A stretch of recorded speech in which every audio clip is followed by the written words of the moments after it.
परम सत्कारयोग सतगुरां दी सजी और नवाजी हुई साध संगत जीओ, आप माई भाई धनता दे जोग हो।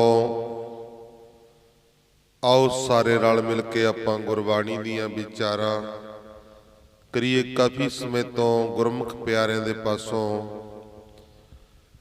बड़े प्यार दे नाल बड़े सत्कार दे नाल गुरबाणी दीयां अमृतमई बूंदां पीवदे आ रहे सी। आओ हुण आपां गुरबाणी दी विचार करिए। जो गुरबाणी दे विच लिखिया है वो की लिखिया ते की कह रही है सतगुरां दी बाणी। आओ जरा सारे रल मिल के सरवण करिए। दसवीं देह दिस होई आनंद, सुटै भरम मिलै गोबिंद। की कहंदे ने भगत कबीर जी? कहंदे दसवीं तिथ, दसवीं तिथ दे विच की कहंदे ने? कहंदे दसवीं तिथ नूं दसी पासे ही खुशी वर्तमान हो रही है। दसवीं बहुत देखिਆ ਆਪਾਂ ਨੇ ਕਈ ਘਰਾਂ ਦੇ ਵਿੱਚ ਜਾਂ ਗੁਰਦੁਆਰਿਆਂ ਦੇ ਵਿੱਚ ਦਸਵੀਂ ਦੀ ਦੇਗ ਦੀ ਸੇਵਾ ਕਰਾਉਂਦੇ ਆ। ਭਗਤ ਕਬੀਰ ਜੀ ਕਹਿੰਦੇ ਦਸਵੀਂ ਦਹਿ ਦਿਸ ਹੋਏ ਆਨੰਦ। ਜਿਹੜੀ ਦਸਵੀਂ ਦੀ ਤਿਥਾ, ਦਸਵੀਂ ਦੀ ਤਿਥ ਨੂੰ ਦਸੀਂ ਪਾਸੇ ਹੀ खुशी वर्तमान हो रही आ। कहते सारे पासे दसवीं वाले दिन खुशियां ही खुशियां वर्तमान हो रही ने। संदेह भरम दूर हो गया, भरम दूर हो गया अते सृष्टि दा स्वामी मिल गया। आखो सतनाम। जिन्ना चिर साडे अंदरों भरम नहीं दूर हुंदा नहीं ना, जिन्ना चिर साडे अंदरों बहम भरम दूर नहीं हुंदा, उन्ना चिर गुरमुख प्यारे वाहिगुरु परमेश्वर नहीं मिलता है। जिस दिन भरम बहम दूर हो गया वाहिगुरु परमेश्वर मिल जाना। हुण भरम बहम ये दूर कादे नाल होवेगा? गुरबाणी पढ़ के सिमरन करके। गुरबाणी पढ़ांगे सानू ज्ञान आ जाना, ज्ञान आ गया सिमरन करना शुरू कर देंगे। सिमरन करना शुरू कर दिता तो गुरमुख प्यारिओ प्रेम जाग पैंदा है।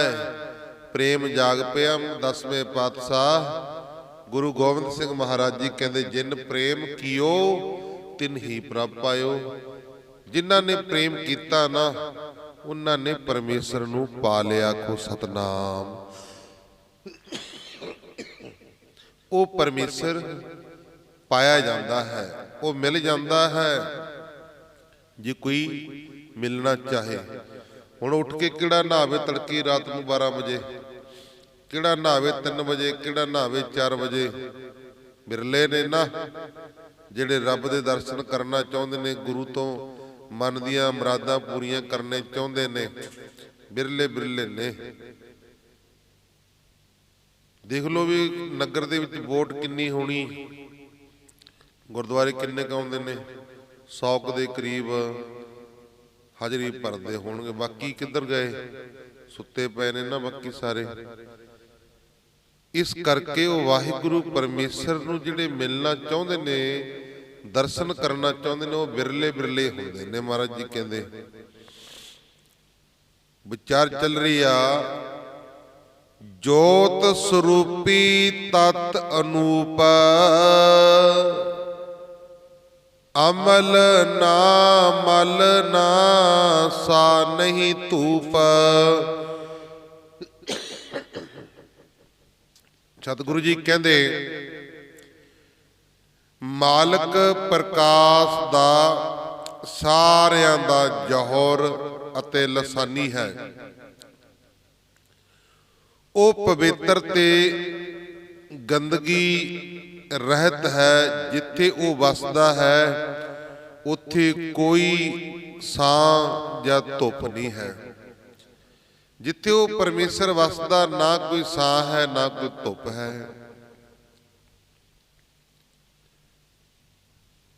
ਇਕਾਦਸੀ ਏਕ 10 ਧਾਵੈ। 11ਵੀਂ ਦੀ ਗੱਲ ਕਰ ਰਹੇ ਨੇ ਹੁਣ। ਪਹਿਲਾਂ 10ਵੀਂ ਦੀ ਵਿਚਾਰ ਚੱਲ ਰਹੀ ਸੀ, ਹੁਣ 11ਵੀਂ ਦੀ। ਇਕਾਦਸੀ ਏਕ ਦਿਸ ਧਾਵੈ ਤੋ ਜੋਨੀ ਸੰਕਟ ਬਹੁਰ ਨ ਆਵੈ। ਕਹਿੰਦੇ 11ਵੀਂ ਤਿਥ ਦੇ ਦਿਨ ਜੇਕਰ ਇਨਸਾਨ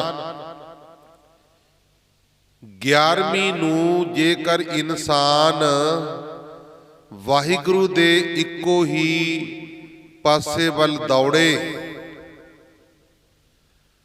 ਤਾਂ ਉਹ ਮੁੜ ਕੇ ਦੁਨੀਆ ਦੇ ਦੁੱਖੜੇ ਨਹੀਂ ਸਹਾਰਦਾ। ਜੇ ਵਾਹਿਗੁਰੂ ਵੱਲ ਨੂੰ ਹੋ ਜਾਵੇ ਉਹ ਦੁਨੀਆ ਦੇ ਦੁੱਖੜੇ ਨਹੀਂ ਸਹਾਰਦਾ, ਉਹ ਦੁਨੀਆ ਦੇ ਵਿੱਚ ਨਹੀਂ ਪੈਂਦਾ, ਉਹ ਮੁਕਤ ਹੋ ਜਾਂਦਾ ਹੈ। ਸਤਿਗੁਰੂ ਜੀ ਉਹਨੂੰ ਮੁਕਤ ਕਰ ਦਿੰਦੇ ਨੇ। ਸੀਤਲ ਨਿਰਮਲ ਪਿਆ ਸਰੀਰਾ ਦੂਰ ਬਗਾਵਤ ਪਾਇਆ ਨੀਰਾ।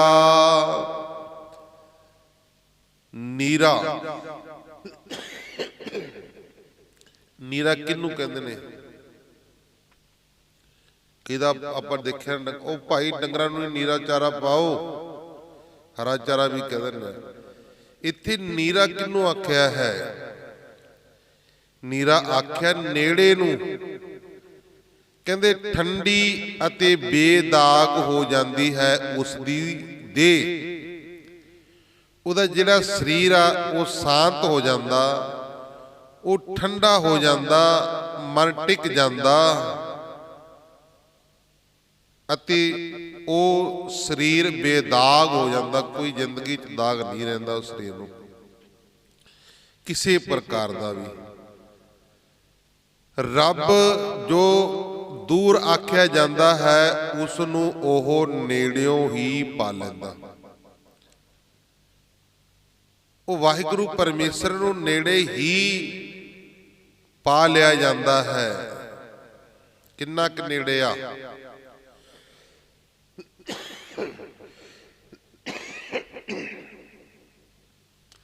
ਉਹ ਪਰਮੇਸ਼ਰ ਕਿੰਨਾ ਕੁ ਨੇੜੇ ਆ? ਭਗਤ ਰਵਿਦਾਸ ਜੀ ਮਹਾਰਾਜ ਕਹਿੰਦੇ ਉਹ ਪਰਮੇਸ਼ਰ ਇੰਨਾ ਨੇੜੇ ਆ, ਹੱਥਾਂ ਪੈਰਾਂ ਤੋਂ ਵੀ ਨੇੜੇ, ਹੱਥਾਂ ਪੈਰਾਂ ਤੋਂ ਵੀ ਇੰਨਾ ਨੇੜੇ ਵਸਦਾ। ਪਰ ਇਹ ਬੰਦਾ ਉਹਨੂੰ ਦੂਰ ਬੜਾ ਜਾਣਦਾ, ਵੀ ਬਹੁਤ ਦੂਰ ਆ, ਪਤਾ ਨਹੀਂ ਕਿੱਥੇ ਕ ਬੈਠਾ ਹੈ। ਦੂਰ ਨਹੀਂ ਹੈ, ਉਹ ਬੜਾ ਨੇੜੇ ਹੈ। ਉਸ ਨੂੰ ਉਹ ਨੇੜਿਓਂ ਹੀ ਪਾ ਲੈਂਦਾ ਹੈ। ਬਾਰਸ ਬਾਰਹਿ ਉਗਵੈ ਸੂਰ ਐਨਸ ਵਾਜੇ ਅਨਹਦ ਤੂਰ। ਹੁਣ 12ਵੀਂ ਤਿਥ ਦੀ ਗੱਲ ਕਰ ਰਹੇ ਨੇ। ਆਕਾਸ਼ ਵਿੱਚ 12 ਸੂਰਜ ਚੜ ਪੈਂਦੇ ਨੇ। ਆਪਾਂ ਨੂੰ ਤਾਂ ਇੱਕ ਦਿਖ ਰਿਹਾ ਨਾ ਸੂਰਜ, ਪਰ ਬਾਣੀ 12 ਸੂਰਜ ਮੰਨਦੀ ਆ। ਆਪਾਂ ਨੂੰ ਇੱਕ ਸੂਰਜ ਦਿਖਦਾ, ਆਪਾਂ ਕਹਿੰਦੇ ਕਿ ਸੂਰਜ ਚੜ ਗਿਆ। ਤਾਂ ਗੁਰਮੁਖ ਪਿਆਰਿਓ 12ਵੀਂ ਤਿਥ ਆਕਾਸ਼ ਵਿੱਚ 12 ਸੂਰਜ ਚੜ ਪੈਂਦੇ ਹਨ। ਦਿਨ ਰਾਤ ਬੈਕੁੰਠੀ ਕੀਰਤਨ ਤੁਰਮ ਵੱਜਦੇ ਹਨ। ਕਹਿੰਦੇ ਦਿਨ ਰਾਤ ਬੈਕੁੰਠ ਦੇ ਵਿੱਚ ਕੀਰਤਨ ਹੋ ਰਿਹਾ। ਅਹਨਸ ਬਾਜੇ ਅਨਹਦ ਤੂਰਾ। ਦਿਨ ਰਾਤ ਬੈਕੁੰਠੀ ਕੀਰਤਨ ਤੁਰਮੇ ਅਨਹਦ ਵੱਜਦੇ ਹਨ। ਦੇਖਿਆ ਤਹੁ ਲੋਕ ਕਾ ਪਿਓ, ਅਚਰਜ ਪਿਆ ਜੀਵ ਤੇ ਸਿਓ। ਬੰਦਾ ਤਦ ਤਿੰਨਾਂ ਜਹਾਨਾਂ ਦੇ ਪਿਤਾ ਨੂੰ ਵੇਖ ਲੈਂਦਾ। ਤਿੰਨਾਂ ਜਹਾਨਾਂ ਦਾ ਪਿਤਾ ਕੌਣ ਆ? ਅਕਾਲ ਪੁਰਖ ਵਾਹਿਗੁਰੂ ਪਰਮੇਸ਼ਰ ਹੈ। ਬੰਦਾ ਤਦ ਤਿੰਨਾਂ ਜਹਾਨਾਂ ਦੇ ਪਿਤਾ ਨੂੰ ਵੇਖ ਲੈਂਦਾ ਹੈ। ਅਚਰਜ ਗੱਲ ਬਣ ਆਈ ਹੈ, ਇਨਸਾਨ ਤੋਂ ਉਹ ਪਰਮੇਸ਼ਰ ਹੋ ਗਿਆ। ਆਖੋ ਸਤਨਾਮ। ਕਹਿੰਦੇ ਬੰਦੇ ਤੋਂ ਪਰਮੇਸ਼ਰ ਹੋ ਗਿਆ। ਨਾਮ ਜਪ ਕੇ, ਸਿਮਰਨ ਕਰਕੇ, ਬੰਦਗੀ ਕਰਕੇ, ਭਜਨ ਕਰਕੇ, ਗੁਰਮੁਖ ਪਿਆਰਿਓ ਬੰਦਾ ਹੀ ਪਰਮੇਸ਼ਰ ਦਾ ਰੂਪ ਬਣ ਜਾਂਦਾ। ਆਖੋ ਸਤਨਾਮ। ਬੰਦਾ ਹੀ ਪਰਮੇਸ਼ਰ ਦਾ ਰੂਪ ਬਣ ਜਾਂਦਾ। ਮਿਹਨਤਾਂ ਕਮਾਈਆਂ ਕਰਕੇ ਨਾਮ ਦੀਆਂ।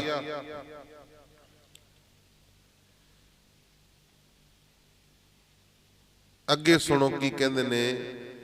ਤੇਰਸ ਤੇਰਹਿ ਅਗਮ ਬਖਾਨ, ਅਗਾਧ ਉਰਦ ਬਚ ਸਮ ਪਹਿਚਾਨ।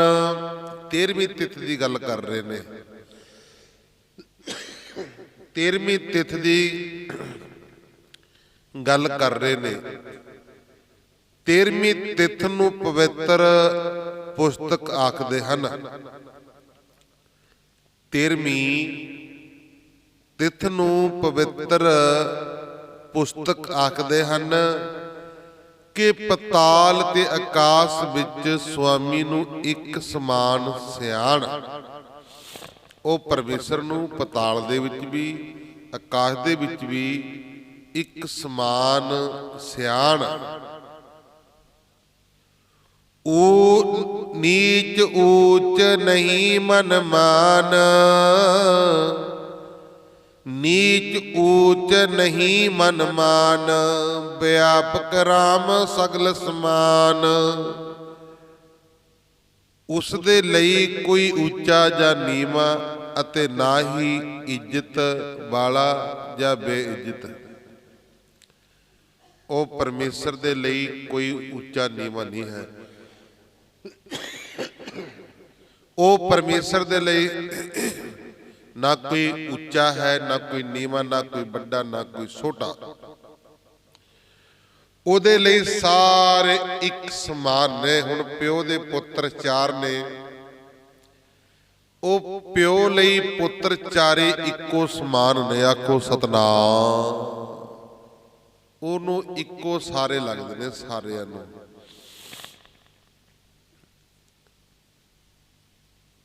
ਅੱਗੇ ਫਰਮਾਨ ਕਰਦੇ ਨੇ, ਉਹ ਵਾਹਿਗੁਰੂ ਪਰਮੇਸ਼ਰ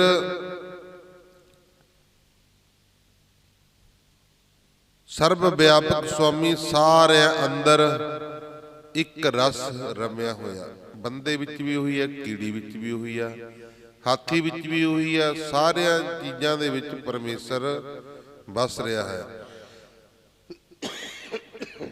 ਜਿਹੋ ਜਿਹਾ ਬੰਦਾ ਮਾਰਤਾ, ਜਿਹੋ ਜਿਹੀ ਕੀੜੀ ਮਾਰਤੀ, ਸਮਝ ਲਓ ਬੰਦਾ ਮਾਰਤਾ। ਦੋ ਸੋਡੇ ਆ। ਇੱਥੇ ਤਾਂ ਚਲੋ ਕੋਈ ਨਜ਼ਰ 'ਚ ਨਹੀਂ ਆਉਂਦੀ ਵੀ ਕੀੜੀ ਨੂੰ ਕੋਈ ਪਤਾ ਕਹਿੰਦਾ ਮਰ ਗਈ, ਕਿਹੜਾ ਪੁੱਛਦਾ। ਬੰਦਾ ਮਰ ਗਿਆ, ਸਾਰਾ ਨਗਰ ਇਕੱਠਾ ਹੋ ਜਾਊਗਾ, ਕੇਸ ਚੱਲਣਗੇ, ਕੋਰਟ ਕਚਹਿਰੀਆਂ, ਜੇਲ੍ਹ। ਪਰ ਜਿਹੜੀ ਕੀੜੀ ਆ ਗੁਰਮੁਖ ਪਿਆਰਿਓ, ਉਹ ਮਰ ਜਾਂਦੀ ਆ। ਇੱਥੇ ਕੋਈ ਖਿਆਲ ਨਹੀਂ ਕਰਦਾ, ਪਰ ਵਾਹਿਗੁਰੂ ਪਰਮੇਸ਼ਰ ਦੇ ਦਰ ਦੇ ਉੱਤੇ ਨਾ ਓਨਾ ਹੀ ਸਜ਼ਾ ਮਿਲਦੀ ਆ। ਜਿੰਨੀ ਬੰਦੇ ਨੂੰ ਮਾਰਨ ਦੀ ਸਜ਼ਾ ਮਿਲਦੀ ਹੈ, ਉਨੀ ਕੀੜੀ ਨੂੰ ਮਾਰਨ ਦੀ ਸਜ਼ਾ ਮਿਲਦੀ ਹੈ। ਕਿਉਂਕਿ ਰੱਬ ਸਾਰਿਆਂ ਦੇ ਵਿੱਚ ਇੱਕੋ ਆ। ਕੀੜੀ ਵਿੱਚ ਵੀ, ਹਾਥੀ ਵਿੱਚ ਵੀ, ਬੰਦੇ ਵਿੱਚ ਵੀ, ਹੋਰ ਜੁਨੀਆਂ ਦੇ ਵਿੱਚ ਸਾਰਾ ਪਰਮੇਸ਼ਰ ਦੀ ਰੂਪ ਹੈ। ਉਹ ਪਰਮੇਸ਼ਰ ਸਾਰਿਆਂ ਦੇ ਵਿੱਚ ਵਸ ਰਿਹਾ ਹੈ। ਅੱਗੇ 14 ਬਾਰੇ ਦੱਸਣੇ ਹੁਣ। 14 ਲੋਕ ਮੰਝਾਰ, ਰੋਮ ਰੋਮੈ ਬਸੈ ਮੁਰਾਰ। ਕਹਿੰਦੇ 14ਵੀਂ ਤਿਥ 14 ਪੂਰੀਆਂ ਅਤੇ ਹਰ ਬਾਲ ਅੰਦਰ ਹੰਕਾਰ ਦਾ ਬੈਰੀ ਵਾਹਿਗੁਰੂ ਵਸਦਾ। ਜਿੰਨੇ ਵੀ ਸਾਡੇ ਸਰੀਰ ਦੇ ਵਾਲ ਨੇ ਨਾ, ਜਿਹੜੇ ਸਰੀਰ ਦੇ ਵਾਲ ਕਟਾਉਂਦੇ ਨੇ, ਉਹ ਧਿਆਨ ਨਾਲ ਸੁਣ ਲਿਓ ਜਰਾ, ਜੇ ਕੋਈ ਜਾਗਦੇ ਹੋ। ਜਿਹੜੇ ਦਾੜੀ ਕੇਸ ਕਟਾਉਂਦੇ ਨੇ ਨਾ, ਸਰੀਰ ਦੇ ਰੋਮ, ਕਿਤੇ ਵੀ ਸਰੀਰ ਦੇ ਵਾਲ ਨੇ ਜਿਹੜੇ ਕਟਾਉਂਦੇ ਨੇ, ਉਹ ਧਿਆਨ ਦੇ ਨਾਲ ਸੁਣ ਲਿਓ। ਰੋਮ ਰੋਮੈ ਬਸੇ ਮੁਰਾਰ। ਰੋਮ ਕਹਿੰਦੇ ਨੇ ਸਾਡੇ ਵਾਲਾਂ ਨੂੰ, ਕੱਲੇ ਕੱਲੇ ਵਾਲ ਦੇ ਵਿੱਚ ਪਰਮੇਸ਼ਰ ਵਸ ਰਿਹਾ। ਆਖੋ ਸਤਨਾਮ। ਕੱਲੇ ਕੱਲੇ ਰੋਮ ਦੇ ਵਿੱਚ ਪਰਮੇਸ਼ਰ ਵਸ ਰਿਹਾ ਹੈ।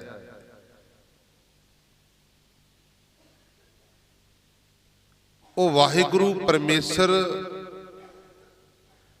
ਕੱਲੇ ਕੱਲੇ ਵਾਲ ਦੇ ਵਿੱਚ ਵਸ ਰਿਹਾ, ਜਿਨ੍ਹਾਂ ਨੂੰ ਅਸੀਂ ਕਟਾ ਕੇ ਨਾਲੀਆਂ ਤੇ ਰੂੜੀਆਂ ਦੇ ਵਿੱਚ ਰੋਲਦੇ ਆ ਨਾ, ਜਿਨ੍ਹਾਂ ਨੇ ਵਾਲ ਕਟਾ ਕੇ ਰੂੜੀਆਂ ਨਾਲੀਆਂ ਵਿੱਚ ਰੋਲਤੇ, ਇਹ ਸਮਝ ਲਓ ਉਹਨਾਂ ਨੇ ਪਰਮੇਸ਼ਰ ਰੋਲ ਦਿੱਤਾ। ਆਖੋ ਸਤਨਾਮ।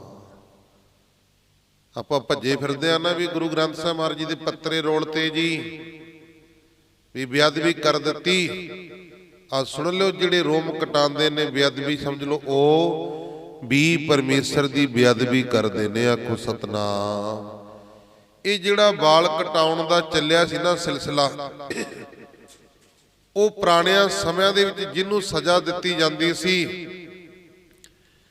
ਜਿਹਨੂੰ ਸਜ਼ਾ ਦਿੱਤੀ ਜਾਂਦੀ ਸੀ ਨਾ, ਉਹਨੂੰ ਆਹ ਸਜ਼ਾ ਦਿੱਤੀ ਜਾਂਦੀ ਸੀ ਵੀ ਇਹਦੇ ਵਾਲ ਕੱਟ ਦਿਓ। ਆਖੋ ਸਤਨਾਮ। ਉਹ ਵਾਲ ਕੱਟਣ ਉਹ ਸਮਿਆਂ ਵਿੱਚ ਮੌਤ ਦੇ ਬਰਾਬਰ ਹੁੰਦਾ ਸੀ, ਮਰਨ ਦੇ ਬਰਾਬਰ ਹੁੰਦਾ ਸੀ ਵਾਲ ਕੱਟਣਾ।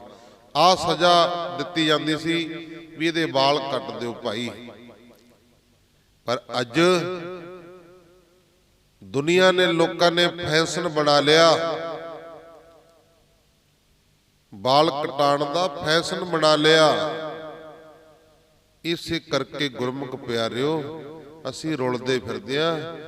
ਗੁਰੂ ਦੀ ਮੋਹਰ ਨੂੰ, ਗੁਰੂ ਦੀ ਸਿੱਖੀ ਨੂੰ ਅਸੀਂ ਰੋਲ ਦਿੱਤਾ ਨਾ, ਇਸੇ ਕਰਕੇ ਅਸੀਂ ਰੁਲਦੇ ਫਿਰਦੇ ਆਂ, ਇਸੇ ਕਰਕੇ ਅਸੀਂ ਦੁਖੀਆਂ, ਹੋਰ ਕਾਰਨ ਕੋਈ ਨਹੀਂ ਹੈ। ਗੁਰਬਾਣੀ ਕਹਿੰਦੀ ਹੈ ਸਤਿਗੁਰੂ ਦੀ ਵੀ ਉਹ ਰੋਮਾਂ ਦੇ ਵਿੱਚ ਪਰਮੇਸ਼ਰ ਵਸਦਾ। ਰੋਮ ਰੋਮੈ ਵਸੈ ਮੁਰਾਰ। ਉਹ ਰੋਮਾਂ ਦੇ ਵਿੱਚ ਪਰਮੇਸ਼ਰ ਵਸਦਾ। ਜਦੋਂ ਕਟਾਉਨੇ ਆ ਇਹਨਾਂ ਨੂੰ, ਰੋਲਦੇ ਆ ਨਾਲੀਆਂ ਰੂੜੀਆਂ ਤੇ ਨਾ, ਸਮਝ ਲਓ ਅਸੀਂ ਪਰਮੇਸ਼ਰ ਨੂੰ ਰੋਲ ਦਿੱਤਾ ਹੈ। ਇਸ ਕਰਕੇ ਰੋਮਾਂ ਦੀ ਬੇਅਦਬੀ ਨਹੀਂ ਕਰਨੀ ਚਾਹੀਦੀ। ਪੁਰਾਣੇ ਪੁਰਾਤਨ ਸਮੇਂ ਦੇ ਵਿੱਚ ਜੇ ਕਿਸੇ ਭੈਣ ਬੀਬੀ ਦਾ ਘਰ ਵਾਲਾ ਚੜ੍ਹਾਈ ਕਰ ਜਾਂਦਾ ਸੀ ਨਾ, ਪਤਾ ਕੀ ਕਰਦੇ ਸੀ? ਉਹਦੇ ਕੇਸ ਕੱਟੇ ਜਾਂਦੇ ਸੀ। ਜਿਹੜੀ ਬੀਬੀ ਦਾ, ਭੈਣ ਦਾ ਘਰ ਵਾਲਾ ਚੜ੍ਹਾਈ ਕਰ ਜਾਂਦਾ ਸੀ, ਉਹਦੇ ਉਦੋਂ ਵਾਲ ਕੱਟੇ ਜਾਂਦੇ ਸੀ। ਮਾਫ ਕਰ ਦਿਓ, ਅਸੀਂ ਅੱਜ ਜਿਉਂਦੇ ਜੀ ਆਪਣੇ ਘਰ ਵਾਲਿਆਂ ਨੂੰ ਮਾਰਨ ਨੂੰ ਫਿਰਦੇ ਆ। ਵਾਲ ਦੇਖ ਲਓ ਕਟਾ ਕੇ, ਕੋਈ ਪਤਾ ਕੀ ਖੰਨੀ, ਸੋਨੀ ਖੰਨੀ, ਪੁੰਨੀ ਪਨੀ ਕੀ ਕਹਿੰਦੇ ਨੇ, ਕਰਾਈ ਫਿਰਦੇ ਆ। ਅਸੀਂ ਜਿਉਂਦੇ ਜੀ ਮਰਿਆਦਾ ਪੜੋ, ਗੁਰਮਰਿਆਦਾ ਕਹਿੰਦੀ ਕੀ ਆ। ਗੁਰਮਰਿਆਦਾ ਦੇ ਅਨੁਸਾਰ ਸਰਾਸਰ ਇਹ ਸਾਰੀਆਂ ਗੱਲਾਂ ਗਲਤ ਨੇ। ਕੇਸ ਗੁਰੂ ਕੀ ਮੋਹਰ ਹੈ। ਇਹ ਦੱਸ ਦਿਓ ਵੀ ਜਿਹੜੇ ਕਾਗਜ਼ ਦੇ ਉੱਤੇ ਮੋਹਰ ਨਹੀਂ ਲੱਗੀ ਹੋਈ, ਉਹ ਹੈ ਕੰਮ ਦਾ? ਜਿਹੜੇ ਕਾਗਜ਼ ਦੇ ਉੱਤੇ ਮੋਹਰ ਨਹੀਂ ਲੱਗੀ ਹੋਈ, ਉਹ ਕਾਗਜ਼ ਬੇਕਾਰ ਆ, ਕੰਮ ਦਾ ਨਹੀਂ ਹੈ ਕੋਈ। ਜਦੋਂ ਉਹ ਕਾਗਜ਼ ਦੇ ਉੱਪਰ ਮੋਹਰ ਲੱਗ ਜਾਵੇ ਨਾ, ਪਰ ਉਹੀ ਕਾਗਜ਼ ਬੇਸ਼ੁਮਾਰ ਕੀਮਤੀ ਹੋ ਜਾਂਦਾ ਹੈ। ਕੇਸ ਨੇ ਜਿਹੜੀ ਸਾਡੀ ਮੋਹਰ ਆ। ਹੁਣ ਇਹ ਤੁਸੀਂ ਦੱਸੋ ਵੀ ਜਿਹੜੀ ਮੋਹਰ ਆ, ਇੰਨਾ ਕੰਮ ਮੋਹਰ ਆਉਂਦੀ, ਉਹਨੂੰ ਸਾਂਭ ਕੇ ਰੱਖਣਾ ਚਾਹੀਦਾ ਜਾਂ ਉਹਨੂੰ ਨਾਲੀਆਂ 'ਚ ਰੂੜੀਆਂ ਤੇ ਸਿੱਟਣਾ ਚਾਹੀਦਾ? ਸਾਂਭ ਕੇ ਰੱਖਣਾ ਚਾਹੀਦਾ ਨਾ। ਉਹਨੂੰ ਸਾਂਭ ਕੇ ਰੱਖੀਏ ਮੋਹਰ ਨੂੰ। ਕੇਸ ਗੁਰੂ ਕੀ ਮੋਹਰ ਆ ਗੁਰਮੁਖ ਪਿਆਰਿਓ, ਕੇਸਾਂ ਨੂੰ ਸਾਂਭ ਕੇ ਰੱਖੋ, ਕਟਾਓ ਨਾ। ਇਹਨਾਂ ਨੂੰ ਸੌਂਕ ਦੇ ਨਾਲ, ਪ੍ਰੇਮ ਦੇ ਨਾਲ ਪਾਲ ਕੇ ਰੱਖੋ, ਸਾਂਭ ਸੰਭਾਲ ਕਰੋ ਕੇਸਾਂ ਦੀ। ਦੂਸਰੀ ਬੇਨਤੀ, ਜਿਹੜੇ ਘਰਾਂ ਦੇ ਵਿੱਚ ਕੇਸ, ਹੁਣ ਤਕਰੀਬਨ ਸਾਰੇ ਆਪਾਂ ਕੇਸ ਵਾਹੁੰਦੇ ਆ, ਪਤਾ ਕੀ ਕਰਦੇ ਨੇ, ਕੇਸ ਵਾਹ ਕੇ ਨਾ ਜਿਹੜੇ ਕੰਘੇ ਦੇ ਵਿੱਚ ਕੇਸ ਹੁੰਦੇ ਨੇ ਉਹ ਕਰਕੇ ਇਕੱਠੇ ਜੇ ਨਾ ਭਗਾ ਕੇ ਮਾਰਦੇ ਆ ਝਾੜੂ ਨਾਲ। ਉਹ ਫਿਰ ਕੂੜਾ ਕਰਕਟ ਨਾਲੀਆਂ 'ਚ ਜਾਂ ਫਿਰ ਰੂੜੀਆਂ ਦੇ ਉੱਤੇ ਜਾਂਦੇ ਨੇ। ਆਖੋ ਸਤਨਾਮ। ਗੁਰੂ ਕੀ ਮੋਹਰ ਰੋਲ ਰਿਹਾ ਸੀ, ਰੋਲਣੀ ਨਹੀਂ, ਇਹਨੂੰ ਸਾਂਭ ਕੇ ਰੱਖਣਾ। ਤਾਂ ਗੁਰਮੁਖ ਪਿਆਰਿਓ, ਇਹ ਜਿਹੜੇ ਕੇਸ ਨੇ ਨਾ ਘਰਾਂ ਦੇ ਵਿੱਚ, ਜਾਂ ਕੋਈ ਡੱਬਾ, ਜਿਵੇਂ ਆਪਣੇ ਮਠਾਈ ਵਾਲੇ ਡੱਬੇ ਹੁੰਦੇ ਨੇ, ਉਹਨੂੰ ਥੋੜਾ ਜਿਹਾ ਕੱਟ ਕੇ ਮੋਗਾ ਜਿਹਾ ਬਣਾ ਕੇ ਵਿੱਚ ਘਰੇ ਟੰਗ ਕੇ ਰੱਖੋ, ਉਹਦੇ ਵਿੱਚ ਕੇਸ ਪਾਇਆ ਕਰੋ। ਫਿਰ ਤੁਸੀਂ ਕਹੋਗੇ ਉਹਦਾ ਕਰਨਾ ਕੀ ਆ ਜੀ? ਉਹਦਾ ਕਰਨਾ ਤਾਂ ਇਹ ਆ, ਜਦੋਂ ਇਕੱਠੇ ਹੋ ਜਾਂਦੇ ਨੇ ਨਾ, ਸੰਸਕਾਰ ਕਰਕੇ ਜਿਹੜੀ ਰਾਖ ਆ ਉਹਨੂੰ ਜਲ ਪ੍ਰਵਾਹ ਕਰ ਦਿਆ ਕਰੋ। ਇਸ ਤਕਾਰ ਆ ਗੁਰਮੁਖ ਪਿਆਰਿਓ ਕੇਸਾਂ ਦਾ। ਗੁਰੂ ਕੀ ਮੋਹਰ ਆ, ਜਿਨ੍ਹਾਂ ਨੇ ਗੁਰੂ ਕੀ ਮੋਹਰ ਰੋਲ ਦਿੱਤੀ ਨਾ, ਯਾਦ ਰੱਖਿਓ ਉਹ ਰੁਲਦੇ ਦੇਖੇ ਨੇ। ਆਖੋ ਸਤਨਾਮ। ਇਹੀ ਗੁਰਾਂ ਦੀ ਬਾਣੀ ਸਾਨੂੰ ਜਿਉਣ ਦੀ ਜਾਂਚ ਸਿਖਾਉਂਦੀ ਆ, ਵੀ ਜ਼ਿੰਦਗੀ ਕਿਵੇਂ ਜਿਉਣੀ ਆ, ਕਿਵੇਂ ਜ਼ਿੰਦਗੀ ਬਤੀਤ ਕਰਨੀ ਆ। ਵਿਚਾਰ ਚੱਲ ਰਹੀ ਆ ਵੀ ਜਿਹੜੇ ਰੋਮ ਨੇ, ਇਹਨਾਂ ਦੇ ਵਿੱਚ ਵਾਹਿਗੁਰੂ ਪਰਮੇਸ਼ਰ ਵਸਦਾ। ਰੋਮਾਂ ਦਾ ਸਤਿਕਾਰ ਕਰੋ, ਰੋਮਾਂ ਨੂੰ ਸਾਂਭ ਕੇ ਰੱਖੋ, ਰੋਮਾਂ ਨੂੰ ਕੇਸਾਂ ਦੀ ਬੇਅਦਬੀ ਨਾ ਕਰੋ, ਕੇਸਾਂ ਨੂੰ ਕਟਾਵੋ ਨਾ। ਇਹ ਤੁਸੀਂ ਹੁਣ ਸੁਣੇ ਲਿਆ ਵੀ ਜਿਹੜੀ ਬੀਬੀ ਦੇ ਘਰ ਵਾਲਾ ਚੜ੍ਹਾਈ ਕਰ ਜਾਂਦਾ ਸੀ ਨਾ, ਗੁਰਮਰਿਆਦਾ ਅਨੁਸਾਰ ਪੁਰਾਤਨ ਸਮੇਂ ਉਹਦੇ ਕੇਸ ਕੱਟ ਦਿੱਤੇ ਜਾਂਦੇ ਸੀ। ਇਹ ਤਾਂ ਗੁਰੂ ਕਲਗੀਧਰ ਪਾਤਸ਼ਾਹ ਗੁਰੂ ਗੋਬਿੰਦ ਸਿੰਘ ਮਹਾਰਾਜ ਜੀ ਨੇ, ਗੁਰੂ ਜੀ ਨੇ ਸਾਡਿਆਂ ਨੇ ਬਖਸ਼ਿਸ਼ਾਂ ਕੀਤੀਆਂ, ਰਹਿਮਤਾਂ ਕੀਤੀਆਂ। ਇਸ ਕਰਕੇ ਗੁਰੂ ਦੀ ਮੋਹਰ ਨੂੰ ਰੋਲੀਏ ਨਾ, ਸਾਂਭ ਕੇ ਰੱਖੀਏ। ਅੱਗੇ ਸੁਣੋ ਕੀ ਕਹਿੰਦੇ ਨੇ। ਸਤ ਸੰਤੋਖ ਕਾ ਤਰੋ ਧਿਆਨ, ਕਥਨੀ ਕਥੀਐ ਬ੍ਰਹਮ ਗਿਆਨ। ਆਪਣੀ ਬਿਰਤੀ ਸੱਚ ਤੇ ਸੰਤੋਖਾਂ ਨਾਲ ਜੋੜ ਲਾ। ਜਿਹੜੀ ਤੇਰੀ ਬਿਰਤੀ ਆ ਨਾ, ਤੇਰੀ ਆਤਮਾ ਜਿਹੜੀ, ਇਹਨੂੰ ਤੂੰ ਸੱਚ ਅਤੇ ਸੰਤੁਸ਼ਟਤਾ ਨਾਲ ਜੋੜ ਲਾ। ਪਰਮੇਸ਼ਰ ਦੀ ਗਿਆਤ ਦੀ ਕਥਾ, ਭਾਵ ਕਿ ਪਰਮੇਸ਼ਰ ਦੀ ਗਿਆਨ ਦੀ ਕਥਾ ਵਾਰਤਾ ਉਚਾਰਨ ਕਰ। ਪੂਨੋ ਪੂਰਾ ਚੰਦ ਆਕਾਸ। ਗੱਲ ਕਰ ਰਹੇ ਨੇ ਪਹਿਲਾਂ ਏਕਮ ਤੋਂ ਸ਼ੁਰੂ ਹੋਈ, ਏਕਮ ਦੂਜ ਤੀਜ ਚੌਥ ਪੰਚਵੀਂ ਸਾਠ ਸੱਤਿਓ ਅਠਿਓ ਨੌਵੀਂ ਦਸਵੀਂ 11ਵੀਂ 12ਵੀਂ ਤ੍ਰੋਦਸੀ 14। ਹੁਣ ਗੱਲ ਚੱਲੀ ਹੈ ਪੂਰਨਮਾਸੀ ਦੀ। ਪੂਨੋ ਪੂਰਾ ਚੰਦ ਆਕਾਸ, ਪਸਰੇ ਕਲਾ ਸਹਿਜ ਪ੍ਰਕਾਸ਼। ਕਹਿੰਦੇ ਪੂਰਨਮਾਸੀ ਦੇ ਦਿਹਾੜੇ ਅਸਮਾਨ ਵਿੱਚ ਚੰਨ ਪੂਰਾ ਹੁੰਦਾ ਹੈ। ਹੁੰਦਾ ਨਾ, ਦੇਖਿਓ ਤੁਸੀਂ, ਜਿਹੜਾ ਪੂਰਨਮਾਸੀ ਦਾ ਦਿਹਾੜਾ ਹੈ, ਦਿਨ ਹੈ, ਉਹ ਸਮੇਂ ਅਸਮਾਨ ਵਿੱਚ ਜਿਹੜਾ ਚੰਨ ਉਹ ਪੂਰਾ ਹੁੰਦਾ ਹੈ। ਇਸ ਦੀ ਕਿਰਨਾਂ ਦੀ ਸ਼ਕਤੀ ਨਾਲ ਨਰਮ ਜਹੀ ਰੋਸ਼ਨੀ ਫੈਲ ਜਾਂਦੀ ਆ। ਦੇਖਿਆ ਨਾ, ਰਾਤ ਨੂੰ ਜਦੋਂ ਅਸਮਾਨ ਦੇ ਵਿੱਚ ਚੰਦਰਮਾ ਆਕਾਸ਼ ਦੇ ਵਿੱਚ ਚੜ੍ਹਦਾ ਹੈ, ਕਿੰਨੀ ਵਧੀਆ ਰੋਸ਼ਨੀ ਲੱਗਦੀ ਆ। ਹਲਕੀ ਹਲਕੀ ਕਿਰਨਾਂ ਰੋਸ਼ਨੀ ਆਕਾਸ਼ ਦੇ ਵਿੱਚ ਨਜ਼ਰ ਆਉਂਦੀ ਆ, ਫੈਲ ਜਾਂਦੀ ਆ। ਆਦ ਅੰਤ ਮਦ ਹੋਏ ਰਹਿਆ ਥੀਰਾ, ਸੁਖ ਸਾਗਰ ਮਹਿ ਰਮੈ ਕਬੀਰਾ। ਆਰੰਭ, ਅਖੀਰ ਅਤੇ ਵਿਚਕਾਰ ਵਿੱਚ ਸੁਆਮੀ ਪੱਕੀ ਤਰ੍ਹਾਂ ਸਥਰ ਹੋ ਰਿਹਾ ਹੈ। ਕਬੀਰ ਜੀ ਪ੍ਰਸੰਨਤਾ ਦੇ ਸਮੁੰਦਰ ਅੰਦਰ ਲੀਨ ਹੋਇਆ ਭਗਤ ਕਬੀਰ ਜੀ ਕਹਿੰਦੇ ਮੈਂ ਵੀ ਉਹ ਵਾਹਿਗੁਰੂ ਪਰਮੇਸ਼ਰ ਵਿੱਚ ਅਕਾਲ ਪੁਰਖ ਵਿੱਚ ਲੀਨ ਹੋ ਗਿਆ। ਹੁਣ ਭਗਤ ਕਬੀਰ ਜੀ ਲੀਨ ਹੋ ਗਏ ਤਾਂ ਗੁਰਮੁਖ ਪਿਆਰਿਓ ਪਰਮੇਸ਼ਰ ਦਾ ਰੂਪ ਬਣ ਗਿਆ। ਆਖੋ ਸਤਨਾਮ। ਪਰਮੇਸ਼ਰ ਦਾ ਰੂਪ ਬਣ ਗਏ। ਦੇਖੋ ਗੁਰੂ ਗ੍ਰੰਥ ਸਾਹਿਬ ਮਹਾਰਾਜ ਦੇ ਵਿੱਚ ਗੁਰਾਂ ਦੀ ਬਾਣੀ ਵੀ ਆ, ਨਾਲ ਭਗਤਾਂ ਦੀ ਬਾਣੀ ਆ। ਫਰਕ ਤਾਂ ਨਹੀਂ ਹੈ। ਗੁਰੂ ਤੇ ਭਗਤਾਂ ਵਿੱਚ ਕੋਈ ਫਰਕ ਹੈ? ਇੱਕ ਗ੍ਰੰਥ ਦੇ ਵਿੱਚ ਗੁਰਾਂ ਦੀ ਬਾਣੀ ਵੀ ਹੈ ਤੇ ਭਗਤਾਂ ਦੀ ਬਾਣੀ ਆ, ਇਸ ਕਰਕੇ ਕੋਈ ਫਰਕ ਨਹੀਂ ਰਿਹਾ। ਕਬੀਰ ਤੂੰ ਕਰਤਾ ਤੂੰ ਹੁਆ ਮੁਝ ਮੇ ਰਹਾ ਨਾ ਹੂੰ। ਆਪਾ ਪਰਕਾ ਮਿਟ ਗਿਆ ਜਤ ਦੇਖੋ ਤਤ ਤੂੰ। ਭਗਤ ਕਬੀਰ ਪਰਮੇਸ਼ਰ ਦਾ ਰੂਪ ਬਣ ਗਏ ਨੇ, ਦੋ ਤੋਂ ਇੱਕ ਹੋ ਗਏ ਨੇ। ਇਸ ਕਰਕੇ ਭਗਤਾਂ ਦੇ ਵਿੱਚ ਰੱਬ ਦੇ ਪਿਆਰਿਆਂ ਵਿੱਚ ਕੋਈ ਫਰਕ ਨਹੀਂ ਹੈ। ਆਓ ਅੱਗੇ ਸਰਵਣ ਕਰੀਏ। ਇੱਕ ਓੰਕਾਰ ਸਤਿਗੁਰ ਪ੍ਰਸਾਦ। ਕੇਵਲ ਵਾਹਿਗੁਰੂ ਇੱਕ ਹੈ, ਸੱਚੇ ਗੁਰਾਂ ਦੀ ਦਇਆ ਦੁਆਰਾ ਉਹ ਪ੍ਰਾਪਤ ਹੁੰਦਾ। ਸਤਿਗੁਰ ਪ੍ਰਸਾਦ, ਸਤਿਗੁਰ ਦੀ ਕਿਰਪਾ। ਸਤਿਗੁਰੂ ਦੀ ਕਿਰਪਾ ਆਪਾਂ ਕਹਿੰਦੇ ਜੀ ਪ੍ਰਸਾਦ ਦਿਓ। ਜਿਹਨੂੰ ਪ੍ਰਸਾਦ ਮਿਲ ਗਿਆ ਨਾ, ਗੁਰੂ ਦਾ ਭੋਗ ਲੱਗਿਆ ਹੋਇਆ, ਸਮਝ ਲਓ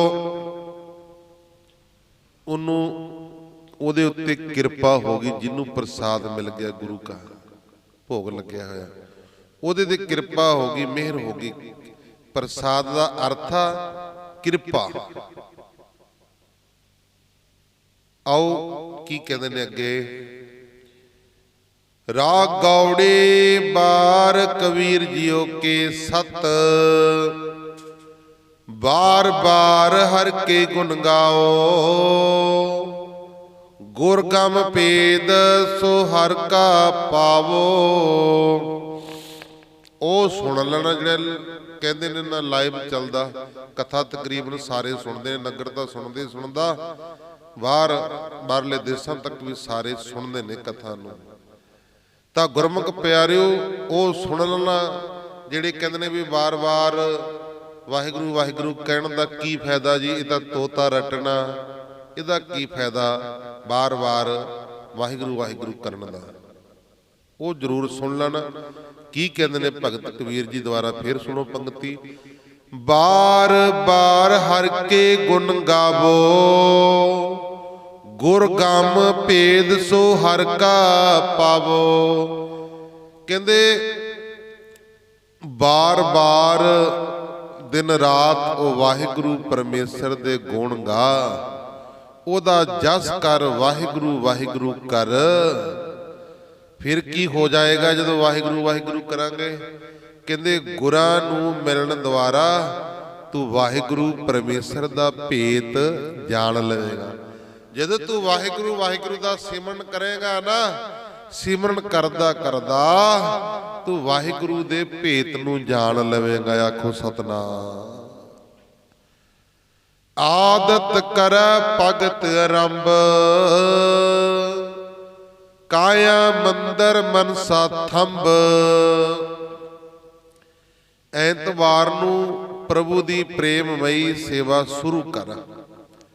ਆਦਤ ਕਰੈ ਭਗਤ ਆਰੰਭ।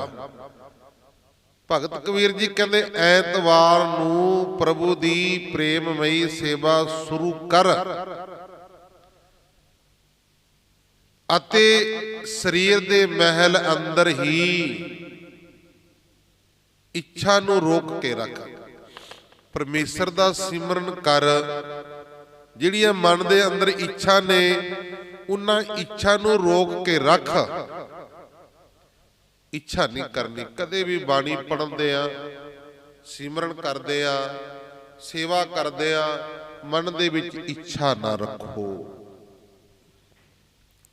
ਜੇ ਇੱਛਾ ਰੱਖ ਕੇ ਕਰੋਗੇ ਨਾ, ਜਿਹੜੀ ਮਨ ਦੇ ਵਿੱਚ ਇੱਛਾ ਉਹੀ ਪੂਰੀ ਹੋਵੇਗੀ, ਬਾਕੀ ਨਹੀਂ ਹੋਵੇਗੀ। ਜੇ ਅਸੀਂ ਨਰ ਇੱਜ਼ਤ ਕਰਾਂਗੇ, ਸੇਵਾ ਮਨ ਦੇ ਵਿੱਚ ਇੱਛਾ ਨਹੀਂ ਰੱਖੋਗੇ ਨਾ, ਫਿਰ ਵਾਹਿਗੁਰੂ ਜੀ ਨੇ ਸਾਰੀਆਂ ਮਨ ਦੀਆਂ ਇੱਛਾ ਭਾਵਨਾ ਪੂਰੀਆਂ ਕਰ ਦੇਣੀਆਂ ਨੇ। ਆਖੋ ਸਤਿਨਾਮ। ਹੁਣ ਕਈ ਵਾਰ ਦੱਸਿਆ ਵੀ ਘਰ ਦੇ ਵਿੱਚ ਪੁੱਤਰ ਆ, ਉਹ ਕੰਮਕਾਰ ਕਰੀ ਜਾਂਦਾ, ਕੋਈ ਇੱਛਾ ਨਹੀਂ ਹੈ ਮਨ ਦੇ ਵਿੱਚ, ਕੋਈ ਕਿਸੇ ਤਰ੍ਹਾਂ ਦੀ ਭਾਵਨਾ ਨਹੀਂ, ਪਰ ਪਿਓ ਦੇ ਮਨ ਦੇ ਵਿੱਚ, ਬਾਪ ਦੇ ਮਨ ਦੇ ਵਿੱਚ ਇਹ ਆਵੇਗਾ ਵੀ ਯਾਰ ਕੁਛ ਮੰਗ ਨਹੀਂ ਰਿਹਾ, ਇਹਨੂੰ ਦੇਣਾ ਚਾਹੀਦਾ। ਉਹਨੂੰ ਨਾ ਫਿਰ ਬਿਨਾਂ ਮੰਗੇ ਹੀ ਸਾਰਾ ਕੁਝ ਮਿਲ ਜਾਂਦਾ ਹੈ, ਬਿਨਾਂ ਮੰਗੇ ਹੀ। ਹੁਣ ਕਈ ਇਹੋ ਜਿਹੇ ਨੇ ਮੇਰੇ ਵਰਗੇ, ਬਾਪੂ ਮੈਨੂੰ ਮੋਟਰਸਾਈਕਲ ਲੈ ਕੇ ਦੇ। ਉਹ ਪੁੱਤ ਤੂੰ ਕੋਈ ਕੰਮ ਤਾਂ ਕਰਦਾ ਨਹੀਂ, ਵਿਹਲਾ ਤੂੰ ਰੋਟੀਆਂ ਖਾਈ ਜਾਂਦਾ, ਕੰਮ ਤੂੰ ਕਰਦਾ ਨਹੀਂ। ਉਹਨੇ ਫਿਰ ਕਹਿਣਾ ਬਾਪੂ ਦੱਸ ਕੀ ਕੰਮ ਕਰਾਂ, ਮੈਂ ਕੰਮ ਕਰੂੰਗਾ, ਮੈਨੂੰ ਮੋਟਰਸਾਈਕਲ ਲੈ ਕੇ ਦੇ ਦੀ। ਕੰਮ ਕਰਨ ਲੱਗ ਗਿਆ, ਮਨ 'ਚ ਕੀ ਇੱਛਾ, ਕਿਉਂ ਕੰਮ ਕਰ ਰਿਹਾ, ਵੀ ਮੈਨੂੰ ਮੋਟਰਸਾਈਕਲ ਮਿਲੂਗਾ, ਉਹ ਤਾਂ ਕੰਮ ਕਰ ਰਿਹਾ। ਕੰਮ ਕਰੂਗਾ, ਉਹਨੂੰ ਮੋਟਰਸਾਈਕਲ ਤਾਂ ਮਿਲ ਜਾਣਾ, ਪਰ ਹੋਰ ਕੁਝ ਨਹੀਂ ਮਿਲਣਾ। ਜਿਹੜਾ ਇੱਕ ਕੁਝ ਮੰਗੇ ਨਹੀਂ ਰਿਹਾ, ਕੋਈ ਮਨ 'ਚ ਇੱਛਾ ਨਹੀਂ ਕੰਮ ਕਰ ਰਿਹਾ, ਉਹਨੇ ਬਾਪੂ ਨੇ ਉਹਨੂੰ ਮੋਟਰਸਾਈਕਲ ਵੀ ਲੈ ਕੇ ਦੇਣਾ, ਉਹਨੂੰ ਗੱਡੀ ਵੀ ਲੈ ਕੇ ਦੇ ਦੇਣੀ ਆ, ਉਹਨੂੰ ਕੋਠੀ ਵੀ ਪਾ ਕੇ ਦੇ ਦੇਣੀ ਆ। ਇਹ ਨਹੀਂ ਪਤਾ ਨਾਲ ਦਾ ਕੋਈ ਕਿੱਲਾ ਵਿਕਦਾ ਹੋਵੇ ਜ਼ਮੀਨ ਦਾ, ਔਖਾ ਸੌਖਾ ਹੋ ਕੇ ਉਹ ਵੀ ਲੈ ਕੇ ਦੇ ਦੇਣਾ। ਆਖੋ ਸਤਿਨਾਮ। ਸਾਰਾ ਕੁਝ ਮਿਲ ਜਾਂਦਾ ਨਾ ਇਸ ਤਰ੍ਹਾਂ ਦੁਨਿਆਵੀ। ਇਸੇ ਤਰ੍ਹਾਂ ਜਿਹੜੇ ਵਾਹਿਗੁਰੂ ਪਰਮੇਸ਼ਰ ਦੀ ਨਰ ਇੱਜ਼ਤ ਸੇਵਾ ਕਰਦੇ ਨੇ ਬਾਈ, ਉਹਨਾਂ ਨੂੰ ਕੋਈ ਵੀ ਦੁਨਿਆਵੀ ਤੌਰ ਤੇ ਕੋਈ ਘਾਟ ਨਹੀਂ ਰਹਿੰਦੀ। ਆਖੋ ਸਤਿਨਾਮ। ਕੋਈ ਵੀ ਘਾਟ ਨਹੀਂ ਕਿਸੇ ਵੀ ਪ੍ਰਕਾਰ ਦੀ, ਨਾ ਦੁਨਿਆਵੀ ਵਸਤੂਆਂ ਦੀ, ਨਾ ਮਾਇਆ ਦੀ। ਜੁੜੋ ਕਿਰਾਂ ਪਰਮੇਸ਼ਰ ਦੇ ਨਾਲ, ਜੁੜ ਕੇ ਦੇਖੋ ਪੂਰਨ ਤੌਰ ਤੇ ਆਪਣਾ ਤਨ ਵੀ, ਆਪਣਾ ਮਨ ਵੀ, ਤਨ ਮਨ ਧਨ ਸਭ ਸੌਂਪ ਗੁਰ ਕੋ ਹੁਕਮ ਮੰਨਿਆ ਪਾਈਏ। ਗੁਰੂ ਦਾ ਹੁਕਮ ਮੰਨੀਏ, ਸੇਵਾ ਕਰੀਏ, ਸਿਮਰਨ ਕਰੀਏ। ਆਓ ਬਾਕੀ ਵਿਚਾਰਾਂ ਕਰਾਂਗੇ ਕੱਲ ਨੂੰ, ਸਮਾਂ ਇਜਾਜ਼ਤ ਨਹੀਂ ਦਿੰਦਾ ਹੈ। ਗੁਰਬਾਣੀ ਪੜ੍ਹਦਿਆਂ ਸੁਣਦਿਆਂ ਕੋਲੋਂ ਬੇਅੰਤ ਹੀ ਪ੍ਰਕਾਰ ਦੀਆਂ ਗਲਤੀਆਂ ਭੁੱਲਾਂ ਚੁੱਕਾ ਹੋ ਜਾਂਦੀਆਂ ਨੇ। ਸੰਗਤਾਂ ਸਤਿਗੁਰੂ ਜੀ ਬਖਸ਼ਣਹਾਰ ਹਨ। ਅੱਗੋਂ ਬਾਤ ਤੇ ਸੁੱਧ ਸਪੱਟ ਗੁਰਬਾਣੀ ਪੜ੍ਹਨ ਦੀ, ਸੇਵਾ ਕਰਨ ਦੀ, ਕਥਾ ਕੀਰਤਨ ਕਰਨ ਦੀ, ਨਾਮ ਜਪਣ ਦੀ ਸੋਝੀ ਆ ਜਾਏ। ਲੋਕ ਸੁਖੀਏ, ਪਰਲੋਕ ਸਹੇਲੇ, ਨਾਨਕ ਹਰ ਪ੍ਰਭ ਆਪੇ ਮਿਲੇ। ਸੰਗਤਾਂ ਦੇ ਵਿੱਚ ਪਰਮੇਸ਼ਰ ਵਸਦਾ, ਵਿੱਚ ਸੰਗਤ ਹਰ ਪ੍ਰਭ ਵਸੇ ਜੀਓ। ਸੰਗਤ ਗੁਰੂ ਚਰਨਾਂ 'ਚ ਬੈਠੇ ਆ, ਸਾਰੀ ਸੰਗਤ ਬੈਠੀ ਆ। ਜਦੋਂ ਗੁਰੂ ਚਰਨਾਂ 'ਚੋਂ ਆਪਾਂ ਆਪਣੇ ਘਰਾਂ ਨੂੰ ਚਲੇ ਜਾਵਾਂਗੇ, ਗੇਟ ਤੋਂ ਬਾਹਰ ਵਾਗੇ, ਫਿਰ ਆਪਾਂ ਸੰਗਤ ਵਿੱਚ ਨਹੀਂ ਵੱਜਾਂਗੇ, ਦੁਨਿਆਵੀ ਲੋਕਾਂ 'ਚ ਵੱਜਾਂਗੇ। ਫਿਰ ਦੁਨਿਆਵੀ ਲੋਕਾਂ ਦੇ ਵਿੱਚ ਆ ਜਾਵਾਂਗੇ, ਸੰਗਤ ਰੂਪ ਨਹੀਂ ਰਹਿਣਾ। ਸੰਗਤ ਰੂਪ ਉਤਨਾ ਚਿਰ ਹੈ ਜਿਤਨਾ ਚਿਰ ਅਸੀਂ ਗੁਰੂ ਦੇ ਚਰਨਾਂ ਦੇ ਵਿੱਚ ਬੈਠੇ ਆ, ਉਹਨਾਂ ਚਿਰ ਸੰਗਤ ਆ, ਉਹਨਾਂ ਚਿਰ ਸਾਡੇ ਵਿੱਚ ਫਿਰ ਗੁਰੂ ਹਾਜ਼ਰ ਨਾਜ਼ਰ ਪ੍ਰਤੱਖ ਹੋ ਕੇ ਵਰਤਦਾ ਹੈ। ਸੋ ਸਤ ਸੰਗਤ ਕਰਿਆ ਕਰੋ, ਨਾਮ ਜਪਿਆ ਕਰੋ, ਸੇਵਾ ਕਰਿਆ ਕਰੋ, ਆਪਣੇ ਮਨੁੱਖਾ ਜਨਮ ਨੂੰ ਸਫਲਾ ਕਰ ਲਓ। ਇਸ ਦਿਮਾਗ 'ਚ ਲਿਆ ਕੇ ਰੱਖੋ ਗੱਲ ਵੀ ਸਮਾਂ ਦਾ ਬੜਾ ਭੱਜਿਆ ਜਾ ਰਿਹਾ, ਤੂੰ ਕੁਝ ਕਰੇ ਨਹੀਂ ਰਿਹਾ। ਇਹ ਧਿਆਨ ਰੱਖੋ ਦਿਮਾਗ ਦੇ ਵਿੱਚ ਵੀ ਸਮਾਂ ਬੜਾ ਰਫ਼ਤਾਰ ਦੇ ਨਾਲ ਭੱਜਿਆ ਜਾ ਰਿਹਾ ਤੇ ਆਪਾਂ ਕੁਝ ਕਰ ਨਹੀਂ ਰਹੇ। ਜਿਵੇਂ ਆਪਾਂ ਦਿਹਾੜੀਦਾਰ ਨੂੰ ਕਹਿਣਾ, ਉਹ ਭਾਈ ਫਟਾਫਟ ਕੰਮ ਕਰ, ਮਾੜੀ ਜੀ ਤੇਜ਼ੀ ਰੱਖ, ਸਮਾਂ ਤਾਂ ਲੰਘ ਗਿਆ ਆਪਣਾ, ਕੰਮ ਤੂੰ ਕਰ ਨਹੀਂ ਰਿਹਾ, ਕੋਈ ਸ਼ਾਮ ਹੋਣ ਵਾਲੀ ਹੈ, ਦਿਹਾੜੀ ਹੀ ਗੁਜ਼ਰ ਗਈ। ਇਸ ਤਰ੍ਹਾਂ ਮਨ ਦੇ ਵਿੱਚ ਧਿਆਨ ਰੱਖੋ, ਦਿਮਾਗ ਦੇ ਵਿੱਚ ਵੀ ਸਮਾਂ ਬੜਾ ਰਫ਼ਤਾਰ, ਮੌਤ ਦੇ ਮੂੰਹ ਨੂੰ ਹਰ ਬੰਦਾ ਜਾ ਰਿਹਾ, ਮੌਤ ਦੇ ਮੂੰਹ ਦੇ ਵੱਲ ਨੂੰ ਹਰ ਬੰਦਾ ਜਾ ਰਿਹਾ। ਇਹ ਧਿਆਨ ਰੱਖੋ ਵੀ ਉਹ ਸਮੇਂ ਨੂੰ ਫਟਾਫਟ ਅਸੀਂ ਸਫਲਾ ਬਣਾ ਲਈਏ, ਸੇਵਾ ਕਰ ਲਈਏ, ਸਿਮਰਨ ਕਰ ਲਈਏ, ਨਾਮ ਜਪ ਲਈਏ।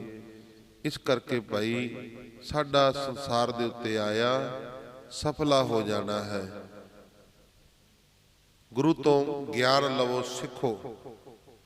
ਨਾਮ ਜਪ ਕੇ ਕਿਵੇਂ ਉਹ ਵਾਹਿਗੁਰੂ ਪਰਮੇਸ਼ਰ ਨੂੰ ਪ੍ਰਾਪਤ ਕਰਨਾ, ਕਿਵੇਂ ਨੂੰ ਹਾਸਲ ਕਰਨਾ ਹੈ। ਸੋ ਆਓ ਬਾਕੀ ਵਿਚਾਰਾ ਕਰਾਂਗੇ ਕੱਲ ਨੂੰ।